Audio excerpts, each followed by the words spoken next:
I love video games. Me too. I wish we could be in a video game. Oh no, you shouldn't have said that.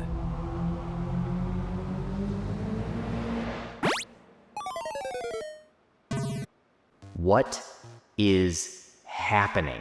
Well, we're in a video game, just like you wanted. What? Wait, how do you know what's going on? It's a long story.